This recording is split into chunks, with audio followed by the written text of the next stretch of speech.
Hello dear students, welcome to TSS academy. শুভ সকাল সকলকে। আবার একটি নতুন সেট নিয়ে তোমাদের সঙ্গে আলোচনায় আসবো। তো অবশ্যই আজকের ক্লাসটি সকলে শেষ পর্যন্ত দেখবে। আশা করবো তোমরা খুবই ভালো আছো এবং আমিও খুবই ভালো আছি।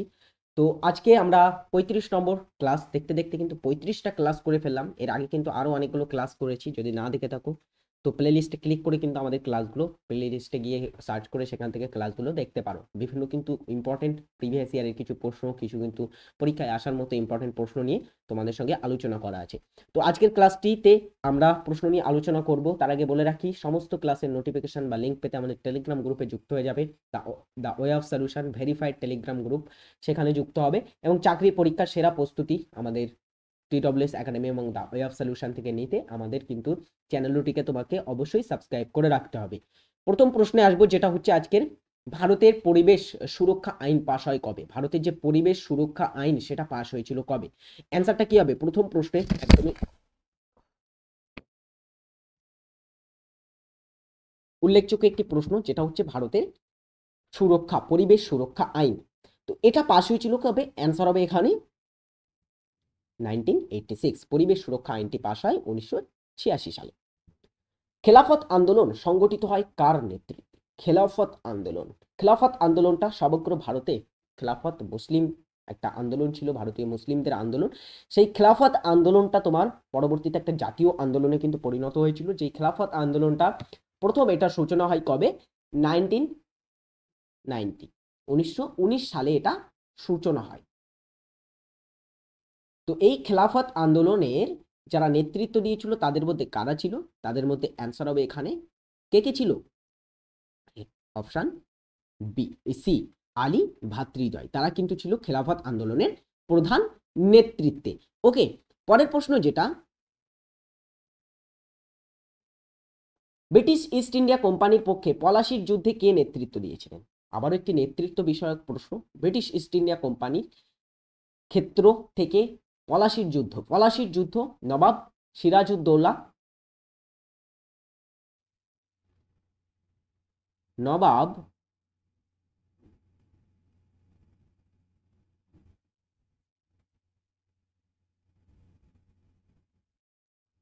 সিরাজউদ্দৌলা এবং কাদের মধ্যে হয়েছিল? ব্রিটিশ ইস্ট ইন্ডিয়া কোম্পানির মধ্যে পলাশির প্রান্তরে, যেই যুদ্ধটা হয়েছিল 1757-তে। যেই যুদ্ধে কিন্তু শেষ স্বাধীন নবাব বাংলার, যিনি নবাব সিরাজ ছিলেন, তার পরাজয় ঘটে ব্রিটিশ ইস্ট ইন্ডিয়া কোম্পানির কাছে। এবং যিনি এই যুদ্ধে নেতৃত্ব দিয়েছিলেন তার নাম হচ্ছে রবার্ট ক্লাইভ। এবং রবার্ট ক্লাইভ এই যুদ্ধে নেতৃত্ব দেওয়ার পরে তিনি কিন্তু বাংলার প্রথম গভর্নর নিযুক্ত হন। পরবর্তীতে তিনি বাংলার প্রথম গভর্নর হিসাবে নিযুক্ত হয়েছিলেন। কোন সংশোধনীর মাধ্যমে অনগ্রসর শ্রেণীর জন্য জাতীয় কমিশন প্রতিষ্ঠিত হয়? অনগ্রসর কমিশন, যে সমস্ত তোমার শ্রেণী আছে তাদের জন্য জাতীয় কমিটি প্রতিষ্ঠা করা হয় একটা তোমার সংবিধান সংশোধনীর মাধ্যমে। সেই সংবিধান সংশোধনীটি কোনটি ছিল? অ্যান্সারটা কি হবে বলো? 92, 96, 101, 102? সঠিক উত্তর কি হবে? এই যে 92তম সংবিধান সংশোধনী, আমরা জানি সেখানে বিভিন্ন ভাষা অষ্টম তফসিলে যুক্ত হয়েছিল, সাঁওতালি, মৈথিলি, ডোগরি, বোড়ো প্রভৃতি ভাষা যুক্ত করা হয়। 101তমই আমরা দেখেছি সেখানে কিন্তু সেই তোমার কর, যে কর ব্যবস্থা যেটাকে বলা হয়ে থাকে GST, সেটা কিন্তু এখানে সংকলন করা হয়েছিল। তার সঙ্গে আমরা যদি দেখি, backwards national commission for backwards classes বলে একটি কিন্তু কমিশন গঠিত হয়েছিল, যেটা গঠিত হয় এই 102তম সংবিধান সংশোধনীর মাধ্যমে। যেটা কত সালে? এটা ছিল 2018 সালে। 2018 সালে 102তম সংবিধান সংশোধনীটি হয়েছিল। কোন দেশ 2023 ফিফা মহিলা বিশ্বকাপ আয়োজন করে? গতকালের বা আগের ক্লাসেই কিন্তু আমি তোমাদের বলেছি যে ফিফা বিশ্বকাপ সম্পর্কে বলেছিলাম। প্রথম ফিফা বিশ্বকাপ পুরুষদের কোথায় অনুষ্ঠিত হয়? সর্বশেষ পুরুষদের ফিফা বিশ্বকাপটা অনুষ্ঠিত হয়েছিল 2022-এ কাতারে। দেন 26-এ আবার হবে। তো 2023 সালে কিন্তু মহিলা ফিফা বিশ্বকাপটা সর্বশেষ বারের মতো আয়োজিত হয়েছিল। যেই বিশ্বকাপটা আয়োজিত করেছিল কোন দেশ? সেটা হচ্ছে দুটো ওশিনিয়া মহাদেশের কান্ট্রি, অস্ট্রেলিয়া এবং নিউজিল্যান্ড মিলে কিন্তু আয়োজন করে। আচ্ছা, এই বিশ্বকাপটা জয়লাভ করেছে কোন দল বলতে পারবে?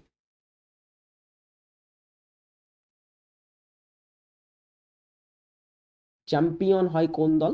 সেটা হচ্ছে স্পেন। স্পেন কিন্তু প্রথমবার তাদের মহিলা বিশ্বকাপ চ্যাম্পিয়ন হয়েছে। দ্য থার্ড পিলার বইটির লেখক কে? দ্য থার্ড পিলার একটা গুরুত্বপূর্ণ এবং ইন্টারেস্টিং প্রশ্ন এটা। তো এই দ্য থার্ড পিলার খুবই উল্লেখযোগ্য একটি গ্রন্থ, যেই গ্রন্থটির রচয়িতাকে উর্জিত প্যাটেল, হর্ষ ভোগলে, তারপরে রঘুরাম রাজন, অমর্ত্য সেন। অ্যান্সার হবে কে? এই গ্রন্থটির লেখক হচ্ছেন রঘুরাম রাজন। রঘুরাম রাজন ইনি ফর্মার আরবিআই এর কিন্তু তিনি গভর্নর ছিলেন আগে 2013 থেকে 2016 সাল পর্যন্ত তিনি আরবিআই এর গভর্নরের দায়িত্বে ছিলেন। ওকে। ড্যাশের অধীনে গণপরিষদ স্থাপন করা হয়েছিল? কোনটির অধীনে গণপরিষদ স্থাপিত হয়েছিল? বলা হচ্ছে Cripps mission, Nehru report, Wavell plan এবং ক্যাবিনেট পরিকল্পনা।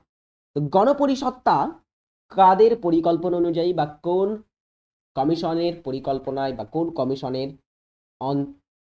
অধীনে স্থাপিত হয়? অ্যান্সার হবে কোন কমিশন? এটা হচ্ছে ক্যাবিনেট মিশন। ক্যাবিনেট মিশন যেটা ভারতে এসেছিল আমরা জানি ক্যাবিনেট মিশন 1946। ক্যাবিনেট মিশনের প্রধান যে গুরুত্বপূর্ণ কারণে তারা ভারতে এসেছিল, তৎকালীন সময়ে ব্রিটিশ প্রধানমন্ত্রী ক্লেমেন্ট এটলি তিনি 3 জনকে প্রেরণ করেছিলেন, স্যার প্যাথিক লরেন্সের নেতৃত্বে স্যার স্টাফোর্ড ক্রিপস এবং এফি আলেকজান্ডার, তাদের 3 জনের বিশিষ্ট কিন্তু একটা কমিশন ছিল ক্যাবিনেট মিশন, যেটা 1946-এ ভারতে সংবিধান সংশোধনের একটা নতুন সংবিধান সংশোধনের বা নতুন সংবিধান রচনার উদ্দেশ্যেই কিন্তু আসা হয় এবং এখানে যে ক্ষমতার হস্তান্তরের বিষয়গুলো কিন্তু এখানে উল্লেখ করা হয় প্রথম। ঠিক আছে, তো অ্যান্সার এখানে হচ্ছে ক্যাবিনেট মিশন 1946-এ এটা গঠন হয় এবং ভারতে আসে।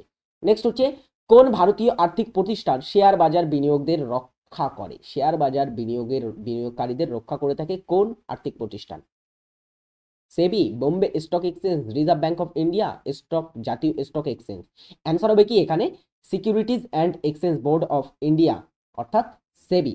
সেবি কিন্তু এই আর্থিক বিনিয়োগকারীদের, শেয়ার বাজারে বিনিয়োগকারীদের রক্ষা করে থাকে। এবং এই সেবির বলতো কবে গঠন হয়? এটা গঠন হয় কবে? সেবি 1992 সেবি গঠন হয়েছিল।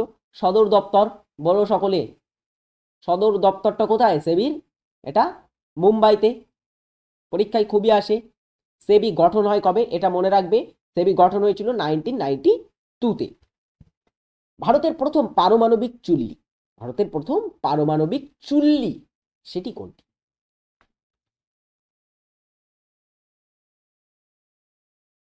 বলো দ্রুত। ভারতের প্রথম পারমাণবিক কেন্দ্র যদি আমরা বলে থাকি, পারমাণবিক রিসার্চ কেন্দ্র যেটি হয়ে থাকে সেটা হচ্ছে তোমার কোথায়? পারমাণবিক বিদ্যুৎ উৎপাদন শুরু হয়েছিল প্রথম তারাপুরে, তাই তো। পারমাণবিক তোমার কেন্দ্র প্রথম ছিল কোথায়? সেটা ছিল তোমার ট্রম্বেতে ভাবা অ্যাটমিক রিসার্চ ইনস্টিটিউট, সেখানে। তো এই পারমাণবিক চুল্লি ভারতের প্রথম ছিল, সেটা হচ্ছে অপ্সরা, সেটার নাম। এই অপ্সরাটা এটা কিন্তু ট্রম্বেতেই নির্মিত হয়েছিল। অপ্সরা ট্রম্বের মধ্যে একটা কিন্তু পারমাণবিক চুল্লি, যেটা 1956-এ এটা নির্মিত হয়েছিল।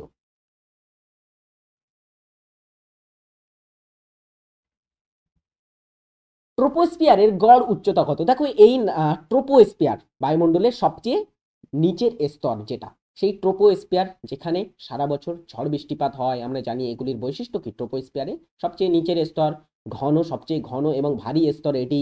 এটা কিন্তু ঝড় বৃষ্টি বজ্রপাত প্রভৃতি হয়ে থাকে এই ট্রোপোস্ফিয়ারের মধ্যেই। এবং এটার যদি উচ্চতা বৃদ্ধি করা হয় ধীরে ধীরে, তাহলে কিন্তু এর উষ্ণতা কমে। তো এই ট্রোপোস্ফিয়ারের গড় উচ্চতা, ট্রোপোস্ফিয়ারের এক এক স্থানে এক এক রকম কিন্তু উচ্চতা থাকে। এর কোনো জায়গায় এটা মেরু অঞ্চলে যদি বলা হয় সেখানে গড় 8 কিমি মতো কিন্তু উচ্চতা থাকে। যদি বলা হয় এটা তোমার আবার নিরক্ষীয় অঞ্চলে, সেখানে কিন্তু ট্রোপোস্ফিয়ারের উচ্চতাটা অনেকটাই, প্রায় গড় 20 কিলোমিটারের মতো কিন্তু আবার চলে যায়। ঠিক আছে, তো এই ট্রোপোস্ফিয়ারের গড় উচ্চতা যদি বলা হয় সেটা হবে 12 থেকে 13 কিমি। এখানে 13 দেখো অপশানে আছে, তো অ্যান্সার নেব আমরা এখানে অপশান বি, 12-13 কিমির মধ্যে কিন্তু গড় এর উচ্চতা হয়ে থাকে। আজকের হোমওয়ার্ক, কোন জলবায়ু অঞ্চলে সর্বাধিক বৃষ্টিপাত হয়? আবারও একটি কিন্তু ভূগোলের ভিত্তিক প্রশ্ন। কোন জলবায়ু অঞ্চলে সর্বাধিক পরিচলন বৃষ্টিপাত হয়? এই অ্যান্সারটি কিন্তু সকলে কমেন্টে করে যাবে। পরিচলন বৃষ্টিপাত, বারবার কিন্তু ভালো করে দেখো, পরিচলন বৃষ্টিপাতের কথা বলা হয়েছে। তো এই পরিচলন বৃষ্টিপাতটা কি, আশা করবো তোমরা জানো। তো এই পরিচলন বৃষ্টিপাতটা কোন অঞ্চলে সবচেয়ে বেশি বা সর্বদা হয়ে থাকে সেটা কমেন্টে আজকে তোমরা উত্তর করবে। আর যারা ক্লাসটি দেখছো, ক্লাসটি ভালো লাগলে অবশ্যই কিন্তু সকলে একটা লাইক করে যাবে ক্লাসে। আশা করবো ক্লাসটি তোমাদের ভালো লাগছে। পরবর্তী প্রশ্ন যেটা, সেটা হচ্ছে গরম পানি বন্যপ্রাণী অভয়ারণ্য অবস্থিত?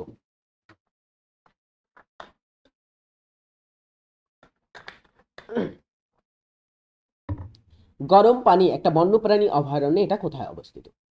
অ্যান্সার হবে এটা অসম রাজ্যে অবস্থিত। হোম রুল শব্দটি কোন দেশ থেকে গৃহীত হয়েছে? Home rule, home rule, home rule কথার অর্থ কি? হোম রুল কথার অর্থ হচ্ছে স্থানীয় স্বায়ত্তশাসন বা স্থানীয় শাসনকে কিন্তু বলা হয়ে থাকে হোম রুল। ঠিক আছে, স্বায়ত্তশাসন বাংলায় বলা যেতে পারে এই হোম রুলকে। তো হোম রুল এই শব্দটি কোথা থেকে গৃহীত হয়েছে? অ্যান্সার হবে এখানে আয়ারল্যান্ড থেকে। আয়ারল্যান্ডের একজন ব্যক্তি, নাম তার তোমরা জানো নিশ্চয়ই, অ্যানি বেসান্ত। অ্যানি বেসান্ত তিনি কিন্তু আয়ারল্যান্ডের বাসিন্দা ছিলেন, তিনি ভারতে এসেছিলেন এবং তিনি হোম রুল লীগের প্রতিষ্ঠা করেছিলেন। হোম রুল লীগ, বাল গঙ্গাধর তিলক, তারা কিন্তু হোম রুল লীগ প্রতিষ্ঠা করেন। আচ্ছা, হোম রুল লীগ এটা প্রতিষ্ঠা করেছিলেন কে? এটা হবে অ্যানি বেসান্ত। Annie Besant. আচ্ছা, এখানে উপরে লিখলাম তো। অ্যানি বেসান্ত এটা কবে প্রতিষ্ঠা করে বলতে পারবে? হোম রুল লীগটা অ্যানি বেসান্ত প্রতিষ্ঠা করেছিল, সেটা হবে তোমার 1916 খ্রিস্টাব্দে হোম রুল লীগ প্রতিষ্ঠা করেছিলেন অ্যানি বেসান্ত। ঠিক আছে, এবং একটা ভারতীয় হোম রুল লীগও প্রতিষ্ঠা করেছিলেন বাল গঙ্গাধর তিলক এই 1916 সালে। ওয়ারলি পেইন্টিং হলো ভারতের ড্যাশ রাজ্যের লোকচিত্র? ওয়ারলি একটা পেইন্টিং, একটা লোকচিত্র, এটি কোন রাজ্যের লোকচিত্র? ভেবেচিন্তে অ্যান্সার করো এই প্রশ্নটি।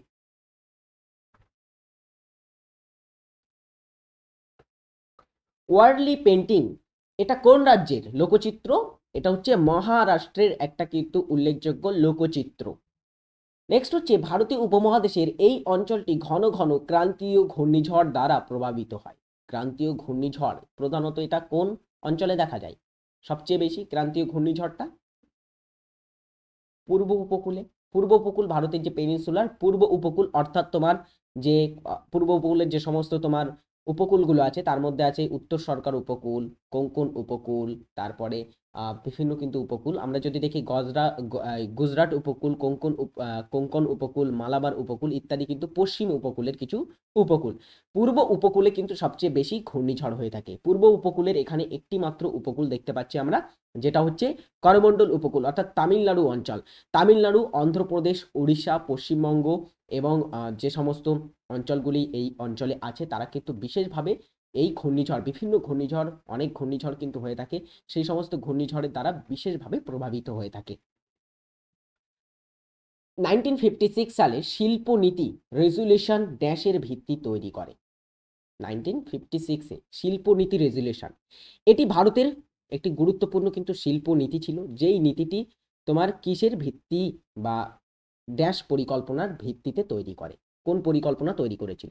1956-এর যে শিল্পনীতি তার প্রধান লক্ষ্য ছিল আঞ্চলিক সমতা বৃদ্ধি করা। কি ছিল এটার প্রধান লক্ষ্য?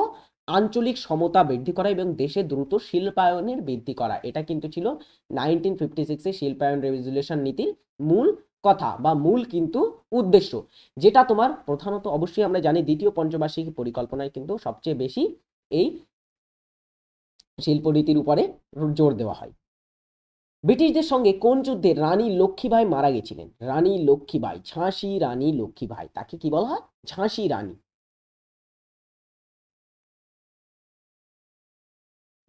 ঝাঁসি কি বলা হয়? রানী। তিনি মহাবিদ্রোহের সময় ঝাঁসি রেজিমেন্টে কিন্তু নেতৃত্ব দিয়েছিলেন, সেই কারণে তাকে ঝাঁসি রানী বলা হয়। তো এই ঝাঁসি রানী তারা কোন যুদ্ধে বলতো মারা গেছিলেন? সেটা হবে গোয়ালিয়রের যুদ্ধে। গোয়ালিয়রের যুদ্ধে 18 জুন 18 জুন 1858-তে তার মৃত্যু হয়েছিল। ওকে, নেক্সট প্রশ্ন।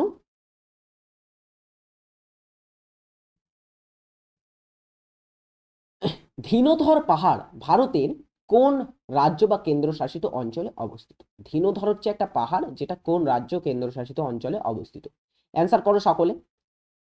একটু কঠিন প্রশ্ন, তবু করার চেষ্টা করো। ধীনোধর পাহাড়টি কোন রাজ্যে অবস্থিত? অনেকে হয়তো প্রথম এই নামটা শুনছে, কিন্তু এই ধরনের প্রশ্ন পরীক্ষায় আসতে পারে, বা এই পরীক্ষায় আসে। যেমন মৈকাল পর্বত কোন রাজ্যে অবস্থিত? ছত্তিশগড় রাজ্যে অবস্থিত। দেন তোমার বিভিন্ন কিন্তু এরকম প্রশ্ন এসে থাকে, বিভিন্ন পর্বত, আরাবল্লী পর্বত কোন রাজ্যে অবস্থিত ইত্যাদি পরীক্ষায় আসে। তো ধীনোধর পাহাড়টা মনে রাখো একটু, যারা প্রথম শুনছো নামটা, এটা গুজরাট রাজ্যের একটি কিন্তু তোমার পাহাড়। কত নং ধারা থেকে পার্লামেন্টের সদস্যদের শপথ গ্রহণ পদ্ধতি জানা যায়? কোন ধারা থেকে পার্লামেন্টের যে সমস্ত সদস্যরা থাকে তাদের শপথ গ্রহণের বিষয় সম্পর্কে আমরা জানতে পারি? অ্যান্সারটা কি হবে? পার্লামেন্টের যারা সদস্য থাকেন তাদের শপথ বাক্য কে পাঠ করিয়ে থাকেন? বলো সকলে। তো দেখো, 108 নং ধারা এটা কিসের সঙ্গে যুক্ত? 108 ধারা এটা যৌথ অধিবেশন বা যুগ্ম অধিবেশন, যেটা রাষ্ট্রপতি আহ্বান করে থাকেন, এবং এটাতে সভাপতিত্ব করেন কে? স্পিকার। 93 নং ধারা এটা বলা হচ্ছে লোকসভার একজন স্পিকার, স্পিকার ও ডেপুটি স্পিকার, ডেপুটি স্পিকার থাকবে, তা বা তাদের উপস্থিতি সম্পর্কে বলা হচ্ছে। ঠিক আছে। 100 নং ধারায় কিন্তু কি আছে এখানে? সংসদে ভোট দানের প্রক্রিয়া, সংসদে ভোট দানের প্রক্রিয়া বা কোরাম প্রক্রিয়া সম্পর্কে আলোচনা করা হয়েছে।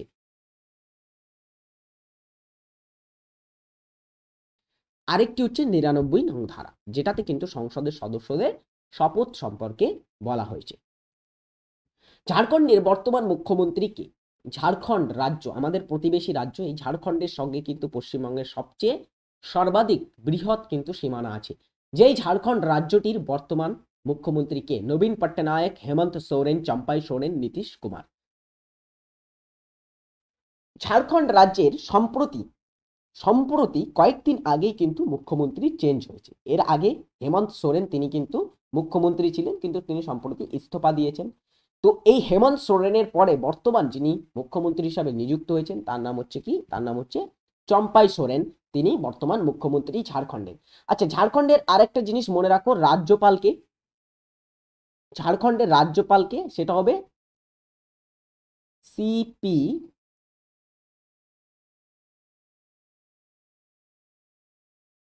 রাধাকৃষ্ণান। তাহলে ঝাড়খণ্ডের বর্তমান রাজ্যপালকে সিপি রাধাকৃষ্ণন এবং মুখ্যমন্ত্রী চম্পাই সোরেন। নিচের মধ্যে কে নিউট্রন আবিষ্কার করেন? নিউট্রন পরমাণুর বহিস্থ কক্ষে থাকে, ইলেকট্রন পরমাণুর যে কেন্দ্র বা পরমাণুর যে নিউক্লিয়াস সেখানে থাকে প্রোটন এবং নিউট্রন। সেই নিউট্রন নিউট্রন আধানটা কে আবিষ্কার করেছিলেন? সঠিক উত্তর হবে কে? আর্নেস্ট রাদারফোর্ড, জেমস চ্যাডউইক এবং গোল্ডস্টেইন, নিলস বোর। যদি আমরা দেখি প্রোটন আবিষ্কার করেন কে? প্রোটন আবিষ্কার করেন কে? ইলেকট্রনকে আবিষ্কার করেন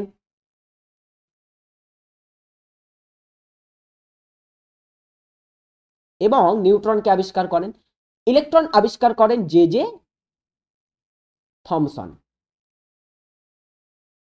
এবং প্রোটনকে আবিষ্কার করেন, প্রোটন আবিষ্কার করেছিলেন আর্নেস্ট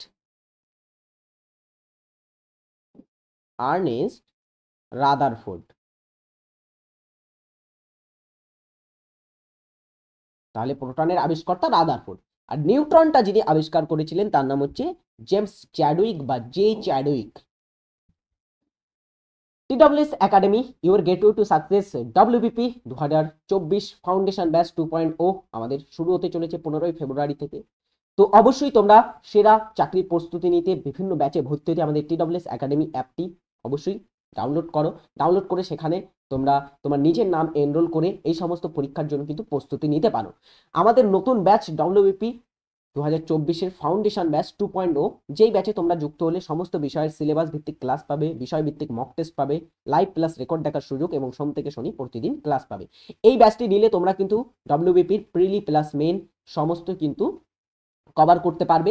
তো আজই চেক আউট করো TWS একাডেমি অ্যাপ এবং WBP ফাউন্ডেশন ব্যাচে তোমার নিজের নাম এনরোল করো এবং আরও বিভিন্ন চাকরির পরীক্ষার প্রস্তুতি নিতে TWS একাডেমি অ্যাপে তোমরা যুক্ত হতে পারো, যেখানে কিন্তু অভিজ্ঞ টিচারদের দ্বারা সেখানে তোমাদের পড়ানো হচ্ছে। তো লিমিটেড অফার আছে, কয়েকদিন আছে অফার। দেখো এখানে ভ্যালিডিটি বলা আছে 1 বছর ধরে তোমরা ক্লাস দেখতে পাবে এবং ক্লাসটি হবে 5 মাস ধরে কিন্তু ক্লাস হবে। 15ই ফেব্রুয়ারি থেকে 5 মাস লাগাতার কিন্তু এখানে ক্লাস হবে। তো লিমিটেড অফারের মধ্যেই তোমরা যুক্ত হও, প্রথম দিন থেকেই প্রথম দিন থেকেই লাইভ ক্লাস দেখতে আমাদের সঙ্গে যুক্ত হও। পরের প্রশ্ন, কোন স্থানটি তামা উৎপাদনে প্রসিদ্ধ? WBCS এই প্রশ্নটি এসেছে বা বিভিন্ন অন্যান্য পরীক্ষায় এসেছে। তামা উৎপাদনের জন্য প্রসিদ্ধ কোন স্থানটি? তামা উৎপাদনে কিন্তু বিভিন্ন খনি, বিভিন্ন কিন্তু উল্লেখযোগ্য স্থান আছে যারা তামা উৎপাদনে বিশেষভাবে পরিচিত। আমরা যেমন দেখেছি এর মধ্যে কোনটি প্রসিদ্ধ, সেটা হচ্ছে ক্ষেত্রী তামা উৎপাদনে কিন্তু প্রসিদ্ধ। ক্ষেত্রীটা কোথায় অবস্থিত? এটা রাজস্থান রাজ্যে অবস্থিত ক্ষেত্রী খনি, যেটা তাম্র খনি। বছরে কমপক্ষে কতবার লোকসভার অধিবেশন ডাকতে হয়? অ্যান্সারটা কি হবে বলো সকলে? বছরে কতবার লোকসভায় অধিবেশন ডাকতে হয়? লোকসভার অধিবেশন কে ডেকে থাকেন? লোকসভায় যে অধিবেশনটা হয়ে থাকে সেটা কে ডেকে থাকেন বলো সকলে?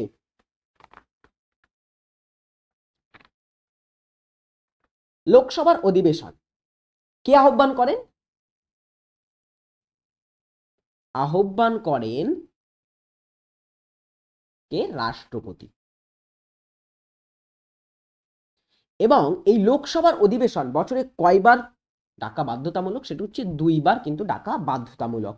বছরে আমরা দেখেছি দুটি অধিবেশনের মধ্যে বলা হচ্ছে যে সময়কাল বা তার কিন্তু মধ্যেকার ব্যবধান 6 মাসের বেশি কিন্তু করা যাবে না কোনো অধিবেশনের মধ্যেকার।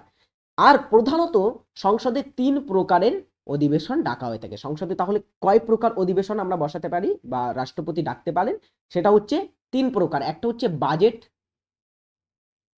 বাজেট অধিবেশন, একটা হচ্ছে শীতকালীন বাজেট অধিবেশন, কয়েকদিন আগেই কিন্তু হয়ে গেল।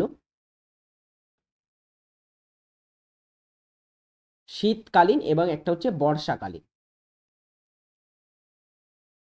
তো 3 ধরনের কিন্তু অধিবেশন রাষ্ট্রপতি আহ্বান করতে পারে। ভারতীয় জাতীয় কংগ্রেসের প্রথম অধিবেশনে কতজন সদস্য অংশগ্রহণ করেছে? ভারতীয় জাতীয় Congress, Indian national Congress INC, এটা স্থাপিত হয় 1885। অ্যালান অক্টেভিয়ান হিউম তার কর্তৃক প্রতিষ্ঠিত ছিল ভারতীয় জাতীয় কংগ্রেস। যেই জাতীয় কংগ্রেসের প্রথম অধিবেশন সেটা কোথায় অনুষ্ঠিত হয়? সেটা অনুষ্ঠিত হয় বোম্বেতে। 1885-এ 1985-তে বোম্বের প্রথম অধিবেশন বা জাতীয় কংগ্রেসের প্রথম অধিবেশন। যেই অধিবেশনটা অনুষ্ঠিত হয় গোকুল দাস তেজপাল কলেজে এবং তাতে অংশগ্রহণ কয়জন সদস্য করেছিল বলো সকলে? এটা হবে 72 জন সদস্য কিন্তু প্রথম এটাতে অংশগ্রহণ করে। আরেকটা কি যেন মিসিং করে যাচ্ছি, যেটা হচ্ছে সভাপতি। কে ছিলেন এই অধিবেশনের সভাপতি? উমেশ চন্দ্র ব্যানার্জি। কে ছিলেন? উমেশ চন্দ্র বন্দ্যোপাধ্যায়ের কিন্তু সভাপতিত্বে এটা অনুষ্ঠিত হয়। উত্তর মেরুতে ভারতের গবেষণা কেন্দ্রের নাম কি? উত্তর মেরুতে ভারতের যে গবেষণা কেন্দ্রটি আছে সেটার নাম কি? আমরা জানি ভারতের উত্তর এবং দক্ষিণ মেরুতে গবেষণা কেন্দ্র আছে। দক্ষিণ মেরুতে আমরা দেখেছি দক্ষিণ গঙ্গোত্রী, এটা কোথায় আছে?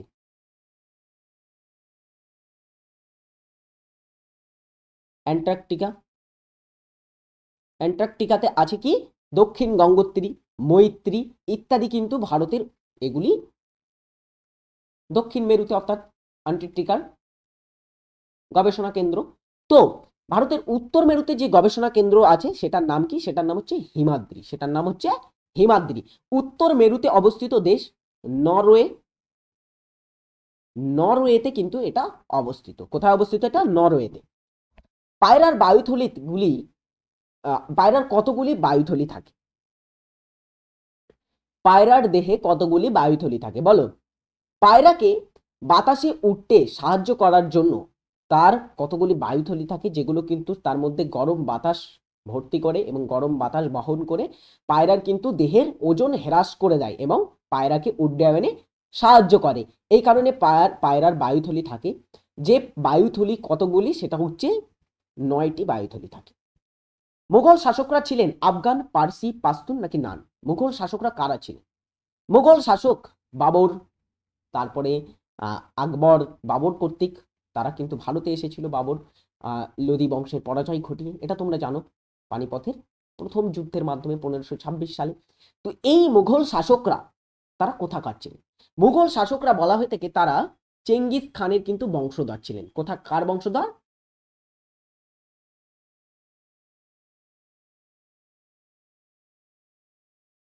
চেঙ্গিস খানের বংশধর। তো মুঘল শাসকরা চেঙ্গিস খানের বংশধর ছিল। তার পরবর্তী যারা মুঘল উল্লেখযোগ্য মুঘল ছিলেন তার নাম হচ্ছে তৈমুর লং। তৈমুর লং তার বংশের কিন্তু শাসক ছিলেন। তো এই মুঘলদের মধ্যে যিনি ভারতে এসেছিলেন তার নাম হচ্ছে বাবর। তো অ্যাকচুয়ালি তারা কোথাকার বংশভূত হবে? চেঙ্গিস খান কোথাকার ছিলেন? চেঙ্গিস খান ছিলেন মঙ্গল। তো এখানে অ্যান্সার কিন্তু নান হবে। তারা ছিল মঙ্গল এবং তুর্কি বংশভূত।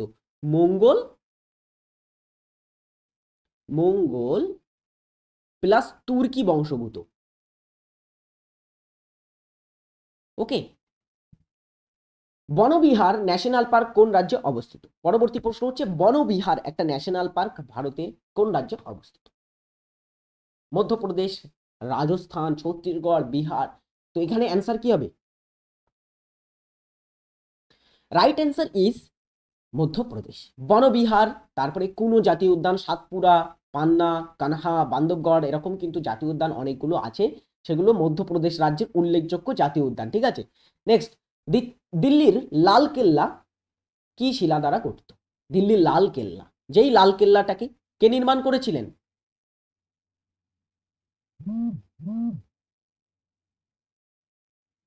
শাহজাহান নির্মাণ করেন দিল্লির লাল কেল্লা। তো এই দিল্লির লাল কেল্লাটা কোন শিলা দ্বারা বা কোন পাথর দ্বারা নির্মিত? গ্রানাইট, মার্বেল, বেলে পাথর, চুনা পাথর? অ্যান্সার হবে লাল বেলে পাথর দ্বারা কিন্তু এটা নির্মিত। রাজা প্রদ্যোৎ কোন রাজ বা কোন মহাজনপদের রাজা ছিলেন? রাজা প্রদ্যোৎ। রাজা প্রদ্যোৎ বা তাকে আমরা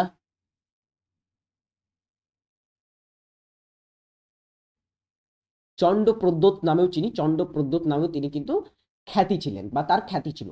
তো রাজা প্রদ্যোৎ, তার সম্পর্কে আমরা হর্ষঙ্ক বংশের, মগধের বংশেরও কিন্তু আমরা বিভিন্ন লড়াই দেখতে পাই।